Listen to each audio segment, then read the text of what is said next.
Salut les braves, bienvenue dans cette première série de vidéos où je me plante à votre place, un concept d'une originalité folle, où je commets toutes les erreurs, où je galère, et où j'en tire la méthodologie complète de A à Z pour que vous soyez parfaitement autonome. C'est parti.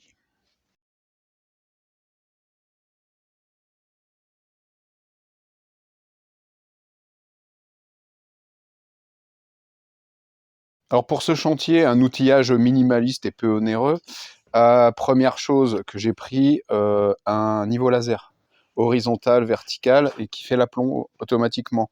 L'avantage, c'est que si vous avez des murs pas droits comme moi, ou des sols pas droits comme moi, il va faire le taf à votre place. Ça va vous permettre de mesurer, de tracer vos premières lignes par rapport à vos murs, et la verticalité, puis ensuite de vérifier l'alignement de vos suspentes et de vos rails. Honnêtement, on peut s'en passer, on peut faire ça au niveau à bulle. C'est un peu plus compliqué. Donc ensuite, un crayon à tracer, une équerre pour l'angle droit des suspentes par rapport au chevron, la visseuse pour visser les suspentes, le cordeau à tracer, et enfin un couteau à pain si vous en avez un. Sinon, il existe ça, un couteau à pain amélioré pour la laine de verre, hein, très pratique, beaucoup plus pratique qu'une scie. Au niveau des matériaux, vous aurez besoin de 5 choses. La première, ce sont les suspentes que vous allez fixer sur vos boiseries. Ce sont elles qui vont soutenir l'armature métallique et qui vont accueillir les fourrures. Les fourrures, ce sont les armatures métalliques qui vont traverser votre pièce, celle que vous pouvez voir derrière moi. On va aller voir ça de plus près. Donc comme on le voit ici, les suspentes servent à accueillir les fourrures.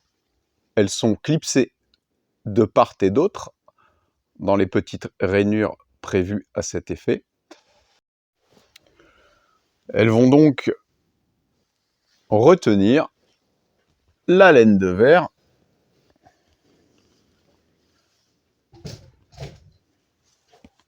par l'intermédiaire des fourrures.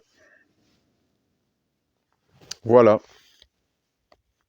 Leur taille va dépendre de l'épaisseur de la laine de verre que vous comptez mettre. J'ai donc pris des suspendes de 310, donc 31 cm, ce qui me laisse 5 cm à peu près, hein, de marge pour venir fixer, pour venir visser dans la boiserie. Hein, on va retirer ça à peu près dans la boiserie, et il me restera 26 cm jusqu'aux rainures.